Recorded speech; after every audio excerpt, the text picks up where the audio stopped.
어릴 때 뇌가 망가지면은 굉장히 많이 망가져. 그리고 훨씬 더 임금 격차가 커요.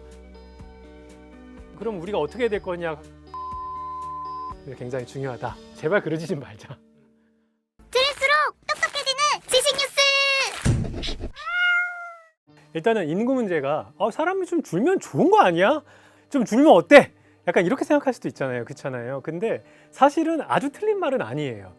그래서 조금 이렇게 인구가 아주 완만하게 줄어서 우리가 감당 가능한 수준으로 준다. 이러면 괜찮은데 아시다시피 이제 학계 출산율이 0.8 이하로 떨어진다는 건 어떤 의미냐면 원래 두 사람보다 조금 더 많이 낳아야지 그 사회가 그대로 유지가 되는 거잖아요. 두 사람이 2.1명을 낳아야 돼요. 왜 2가 아니냐면 어렸을 때 죽는 아이들도 있잖아. 그래서 이제 한 2.05나 2.1 정도를 낳아야지 얘가 나중에 2명이 돼서 또 애를 낳는다 이렇게 되는 거거든요.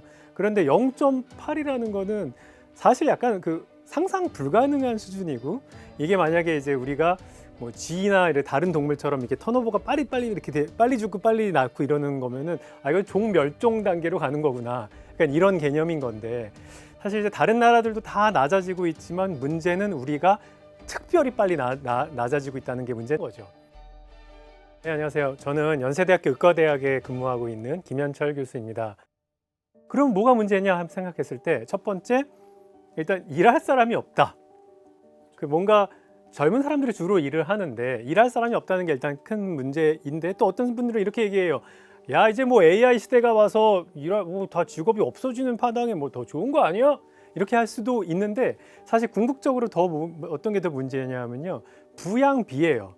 그러니까 젊은 사람들이 나이 든 사람들을 뭔가 돕고 하는 그런 그 돌보미 영역들이 필요한데 이게 또 잘 안 되는 거 아니에요. 그러니까 예를 들어서 예전에는 젊은 사람들이 25세부터 65세면 40년이고요. 65세에서 뭐 85세면 20년이면은 이쪽 사람들이 적으면은 이제 많은 사람들이 일부 사람만 돌보면 되는데 이쪽이 점점점 많아지면 그것도 힘들어지는 거잖아요. 그래서 나이 든 분들이 굉장히 많아져서 돌봄의 수요가 급증하는 게 또 문제인데 CES에서 가장 최근에 업데이트된 휴머노이드 로봇 발표한 거 혹시 보셨어요? 동작 굉장히 자연스럽고 이제 이게 AI 기능과 결합되면요 돌봄의 영역에서 매우 잘 활용될 것이고 많은 전문가들의 생각이 3년 안에는 100% 가능하고 5년, 10년 안에는 상용화된다. 그러면은 이제 이 문제도 돌봄의 문제도 많이 해결되는 거 아니냐? 사실 그럴 수 있어요. 그럴 수 있고 근데 또 사실 진짜 문제가 뭐냐면 연금 문제가 사실 여전히 남아 있습니다. 노인분들이 더 이상 수입이 없어지는 상황에서 최소한의 경제 활동을 유지해야 되는데 그 돈이 어디서 나오냐 하면은 돈 버는 사람들의 텍스에서 나오는 거 아니에요? 그런데 많은 사람들이 텍스를 내고 적은 사람들이 그 돈을 받아서 활동을 해야 되는데 사회가 평균 연령이 50, 60으로 간다는 얘기는 20대, 30대, 40대까지 주로 다 그쪽에서 혁신이 만들어지기 때문에 혁신이 그만큼 잘 안 된다는 것과 동일하다고 말할 수가 있겠습니다. South Korea is like 0.7, 1/3 replacement rate. Yeah, Isn't it's that crazy? Yeah, so 3 generations, they're going to be 1/27th, so 3% of their current size. I mean, North Korea won't need to invade; they can just walk across. Yeah, yeah. AI 전환이 우리가 굉장히 급속도로 가고 있는데 자, 노동시장이 어떻게 될 것 같습니까? 우리 다 알고 있잖아요.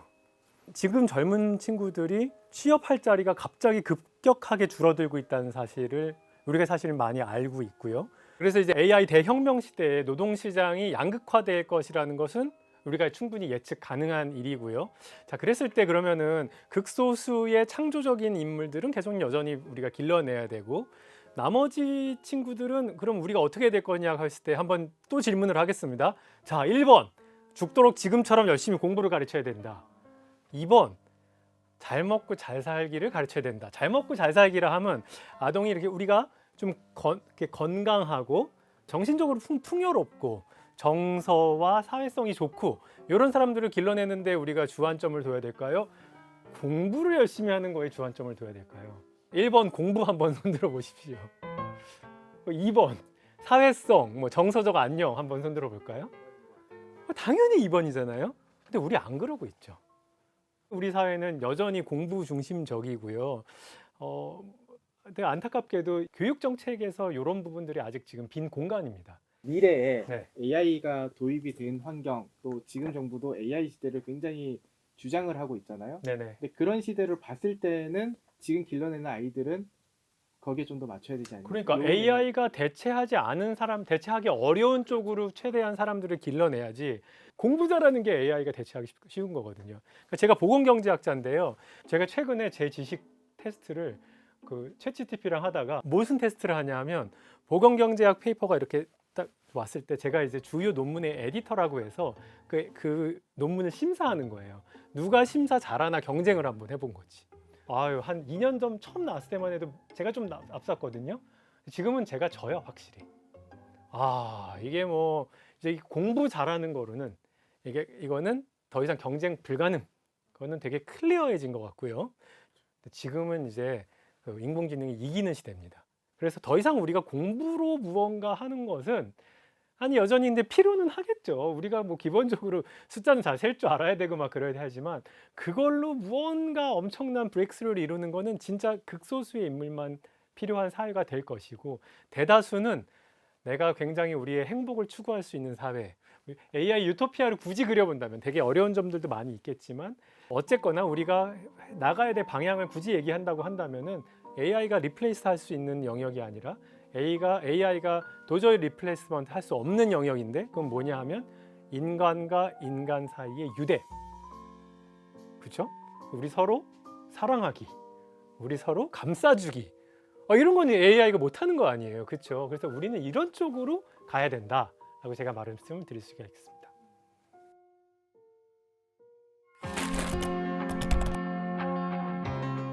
국가가 투자를 도대체 언제 하는 것이 가장 좋으냐라고 했을 때 이게 그 유명한 헤크만 곡선이라고 하는 건데 X축에 뭐가 있냐 하면 도대체 언제 임신기, 영유아기, 미취학 아동, 뭐 학교 다닐 때, 학령기 이후에 내가 직장을 가졌을 때 그리고 Y축이 뭐냐 하면 투자 대비 효과예요. 그러니까 똑같이 정부가 1달러를 썼을 수도 있고 뭐 부모가 쓸 수도 있는데 1달러를 똑같이 썼을 때 언제 가장 큰 효과를 거두느냐를 봤더니 이런 곡선이 그려지더라. 뭐가 효과일 것 같습니까? 사회에 추가적인 기회비용이 덜 들어가면 효과가 낮다고 생각하죠. 아, 복지 비용이 줄어드는 정도? 뭐 그런 생각이 좀 네, 굉장히 괜찮은 아이디어라고 생각해요. 근데 너무 좋은데요? 아, 그래요? 아, 네네. 복지 비용이 줄어드는 근데 그게 중요한 아웃컴 중에 하나예요. 그리고 이제 보통 경제세를 뭘 많이 보냐 하면 첫 번째는 임금. 얼마나 좋은 직장을 가지고서 얼마나 잘 먹고 잘 사냐 그거 보고 그 다음에 아주 저소득층 그러니까 우리나라 치면은 국가 기초 생활 수급 대상자가 될 확률 되지 않을 확률 그러니까 복지 비용이랑 관련 있는 그거 보기도 하고요. 사실 저는 얼마나 행복한가 얼마나 건강한가 우리 인생의 성취를 그 측정한 다양한 지표들이 있는데요. 근데 되게 놀랍게도요. 임금, 복지 얼마나 행복한가, 얼마나 건강한가 비슷비슷하게 갈 것 같아요? 아니면 막 이렇게 랜덤하게 갈 것 같아요? 다 연결이 좀 있을 것 같아요. 상당히 다 연결이 다 있습니다. 다각적으로 보지만 어느 하나를 잡아서 봐도 연관이 꽤 크다 뭐라는 사실을 알고 투자 대비 효과는 뭘로 측정했냐 하면 임금으로 측정했습니다. 여기서는 그랬을 때 놀랍게도 어리면 어릴수록 투자 대비 효과가 큰 거예요. 근데 우리나라는 주로 어디다 투자하죠? 여기다 갖다 투자하잖아요. 여기 학령기에 집중 투자하죠, 그죠? 우리 지금 보통 다 여기다 투자하는데 아니 어리면 어릴수록 더 효과가 좋다라는 사실을 어떻게 알았냐 하면요. 도대체 임금을 결정하는 요인이 무엇인지를 봤는데 그게 인지 기능과 비인지 기능이고요. 그런데 제가 요약해서 말씀드리면은 인지 기능과 비인지 기능이 모두 다 임금에 굉장히 똑같은 정도로 영향을 많이 줘요. 그런데 어릴 때 뇌가 망가지면은 인지도 망가지지만 비인지도 굉장히 많이 망가져. 그 어릴 때 국가가 투자를 많이 했을 때는 비인지가 올라가는 거예요. 여기는 우리가 투자하는 거는 여기 지금 중학생, 고등학생 과외 공부하는 건 인지 기능에 투자하는 겁니까? 비인지 기능에 투자하는 겁니까? 인지 기능에 투자하는 거죠. 그런데 이쪽 영유아기에는 우리가 유치원생들한테 공부시키는 거 아니잖아요. 이거 유치원생한테 공부시키는 거가 사세고시라서 청근양 교수님 나와서 이런 미친 짓 하지 마세요 이렇게 얘기하는 거잖아요. 그 뇌과학 하시는 분하고 저희 경제학자하고 그 결과가 완벽하게 일치해요. 그러니까 뇌과학과 경제학의 연구가 놀랍게도 다른 어프로치를 하지만 완벽하게 일치하는데, 좀 설명을 드리면 이게 뭐냐 하면요, 인지 기능과 비인지 기능에 따른 임금 수준 보시면은 요 왼쪽이 인지 기능, 오른쪽이 비인지 기능. 비인지 기능이 가장 안 좋은 사람부터 가장 낮은 10%부터 여기 10점이면은 가장 좋은 10%. 임금이 얼마나 오르느냐. 저쪽은 인지 기능이 가장 떨어지는 수능 성적이 가장 낮은 사람과 수능 성적이 제일 높은 사람의 임금이 어떻게 달라지는가 보는 거예요. 근데 임금에다 저거 뭐를 씌웠죠? 로그를 씌웠어. 그러니까 사실은요, 가장 낮은 사람부터 가장 높은 사람까지 훨씬 더 임금이 이렇게 스티프하게 올라가는 거예요. 근데 로그를 씌워놨으니까 이렇게 약간 완만하게 보입니다. 훨씬 더 임금 격차가 커요. 그래서 중요한 건 뭐냐면 비인지 기능의 그래프와 인지 기능의 그래프의 기울기가, 양쪽의 기울기가 비슷하죠. 이건 뭘 의미하는 걸까요? 두 개의 중요성이 비슷하게 중요하다. 맞습니다. 인지 기능, 공부 잘하는 능력과 비인지 기능, 사회성, 자존감, 자신감, 참을성, 끈기, 성실성, 개방성, 정서적 안정성, 모든 이런 것들이 사실 비슷하게 중요한 거예요, 우리 인생에서. 그런데 우리 사회는 다 어디다가 집중적으로 투자하고 있다? 인지 기능에 투자하고 있다. 우리 대학 입시는 뭘 주로 보나? 인지 기능. 최악이야, 최악. 어쨌든 간에 인지 기능과 비인지 기능이 굉장히 똑같이 중요한데, 양질의 영유아 교육이 뭘 높인다? 비인지 기능을 높인다. 그러니까 다 지금 제가 쭉 설명해 오던 것들이 그 학대 방임의 가능성, 이게 뇌를 망가뜨리고 그 공부뿐만 아니라 비인지 기능을 망가뜨리는데, 이 비인지 기능이 언제 많이 자라냐 하면 어릴 때 많이 자라나고, 영유아 교육이 그 비인지 기능을 주로 높이는 데 많은 기능을 하고, 그거에 포커스를 해야 되는 집단은 이미 엄마가 잘하고 있는 집단이 아니라 엄마 아빠가 무언가 충분한 보호를 해주지 못하고 좋은 양육 환경을 주지 못하는 집 아이들이 비인지 기능이 떨어져서 나중에 어려운 삶을 살게 되는데, 그거를 예방하는 효과가 있다라고 이 스토리가 이렇게까지 나오는 겁니다.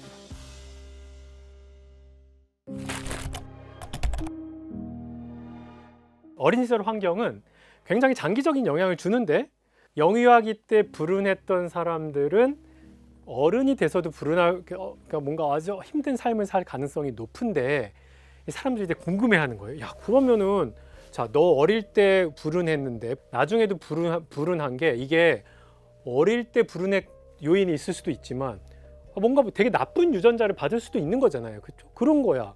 아니면 뭐 친구 잘못 만난 거야. 아니면 학교를 되게 이상한 데 갔기 때문이야. 뭐 원인이 굉장히 다양할 수가 있습니다. 그래서 그 원인을 밝히는 것을 인과성이라고 해요. 이렇게 영유아기와 성인기의 삶은 연관은 되어 있어요. 어릴 때 불행한 사람이 나이가 들어서도 불행할 확률이 높아요. 그러니까 우리 한번 기억나는 아동의 학대 방임 사건 혹시 기억나세요? 뭐 정인이 사건, 엄마한테 양모한테 죽은 아이도 있었고요. 뭐 경남 창녕에 또 소녀가 막 학대당하다가 탈출한 사건도 있었죠. 이런 일들이 우리가 굉장히 가슴이 아프다, 안 좋다, 아니 어떻게 어린아이를 이렇게 할 수가 있어, 뭐 이런 정도의 생각을 하지만, 이 아이들을 오래 따라가 보면 어떤 일이 벌어지냐 하면요, 이 아이들의 뇌가 망가져요. 뇌가 망가지면은 이게 공부로만 나타나는 것뿐만 아니라 이 모든 정서, 사회성, 이 인간으로서 다른 사람과 교류하고 하는 것들의 기능이 다 떨어져 버리는 이런 사태가 벌어집니다. 그럼 또 이런 질문들이 있어요. 야, 우리가 사람한테 무언가 투자를 하고 뭔가 좋게 만들려고 하는데, 어릴 때면 좋은데 그러면 5살이야? 10살이야? 임신했을 때야? 아니면 뭐 중고등학교 때야? 뭐 이런 질문들이 있을 수가 있겠죠. 그렇죠? 여기 그래서 경제학자들이 지난 20년 동안 이 분야에 엄청난 노력을 했어요. 그래서 저보고 만약에 지난 20년에 경제학의 연구에서 가장 중요한 발견이 뭐냐라고 말한다면은 임신 기간을 포함한 5세 미만 어린 환경의 지대한 중요성에 대해서 경제학이 밝혀낸 게 이게 놀랍게도 경제학이 그 사회에 주는 가장 큰 메시지 중에 하나입니다.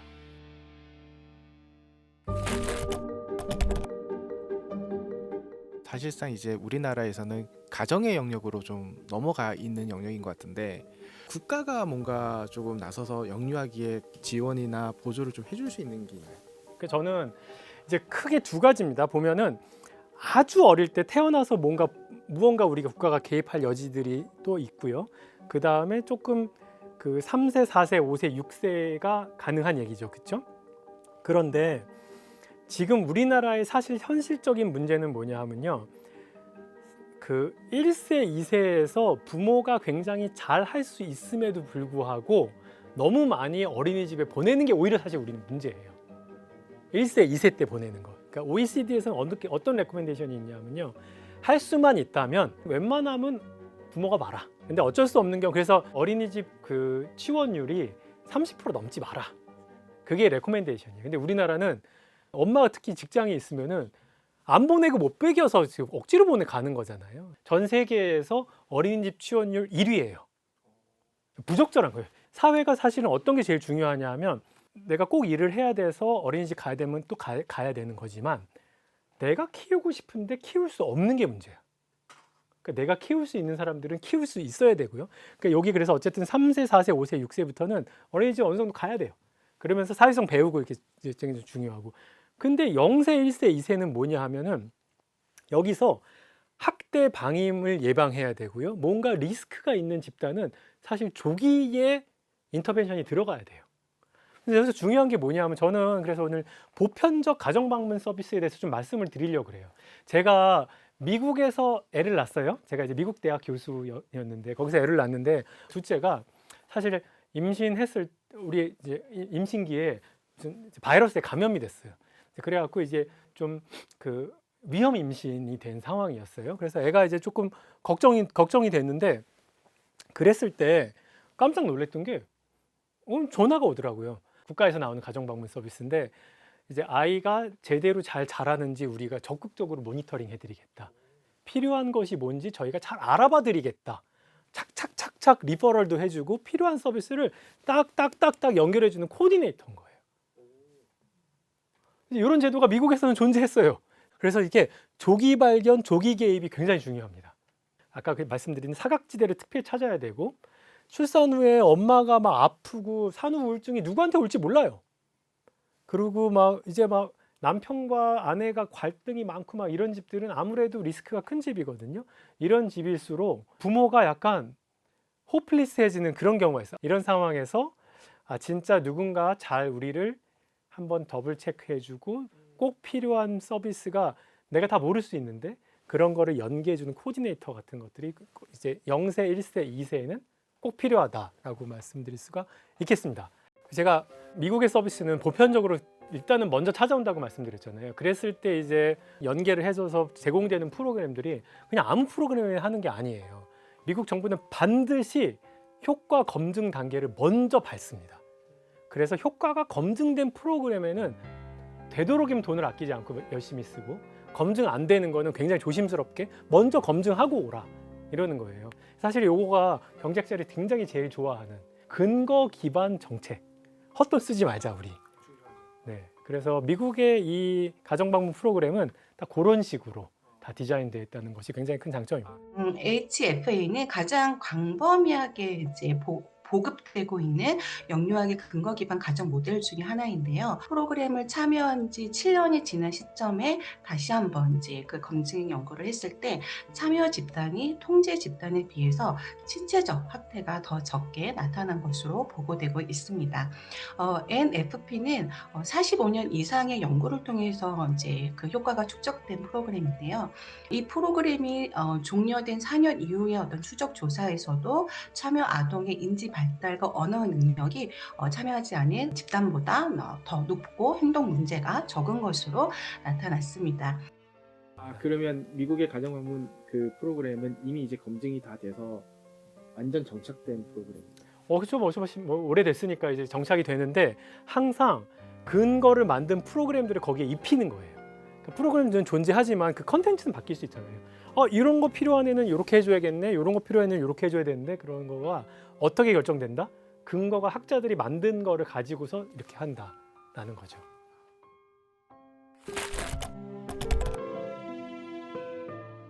뭐 한국에는 아예 없냐? 그건 아니에요.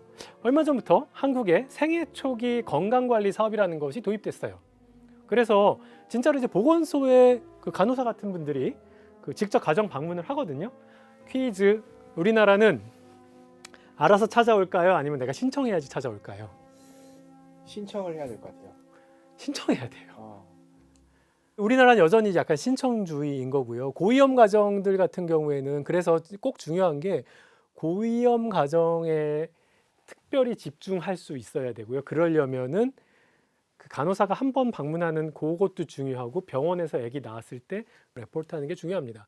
근데 굉장히 리스크 임신인 경우에는 저는 보고하게끔 만드는 것도 나쁜 방법이 아니라고 생각해요.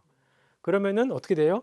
특별히 위험한 사람들은 건강적인 위험이 있는 분들은 조금 더 신경 써서 관리하고 최소한 전화 한번 할 수 있게끔 돼야 되고요. 우리나라는 지금 아직 시범 사업 중인데 이것들을 이제 전국 보편적인 인프라로 가져가야 되고 또 하나가 아까 진짜 중요한 거는 신청해야 된다? 제발 그러지 좀 말자.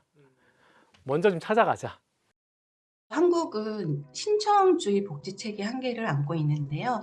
제가 현장에서 봤을 때 도움을 요청할 힘 자체가 고갈된 심리적, 정보적 고립 상태의 가정이 많다라고 하는 겁니다. 낙인 없이 가정의 상황을 확인하고 또 복지 사각지대를 실질적으로 줄일 수 있는 그런 효과적인 방법으로서 보편적 가정 방문 서비스를 확대해 나가는 것들이 필요하다라고 볼 수 있고요. 세이브 더 칠드런은 2025년 한 해 동안 세 지역에서 2기 임산부 아동 양육 첫걸음 지원 사업을 진행했습니다. 현장에서 가장 먼저 나타난 변화는 양육 역량의 변화라고 볼 수 있습니다. 그래서 단순히 이제 양육 기술을 습득하고 변화하는 것뿐만 아니라 부모가 아이를 대하는 태도나 이런 관계적인 측면들도 많이 변화되어지는 것을 양육 세이버 분들이 관찰하실 수 있었던 부분입니다. 그래서 보통 사회복지 같은 경우는 말 그대로 복지 지원이잖아요. 네. 근데 그러면 이거는 이제 조금 다른 개념의 뭐 투자라고 투자 봐야 되나요? 개념이죠. 네. 사실 예방적인 투자인 거잖아요. 그래서 보편적 가정 방문 서비스를 한다는 거는 뭔가 위험하게 될 사람들을 그렇지 않게 사전적으로 예방하는 예방적 투자의 개념이라서 기본적으로 굉장히 효과적일 것이라고 예상이 됩니다. 그러니까 시범 사업을 하고 뭔가 실시하는 것이 필요한 거죠.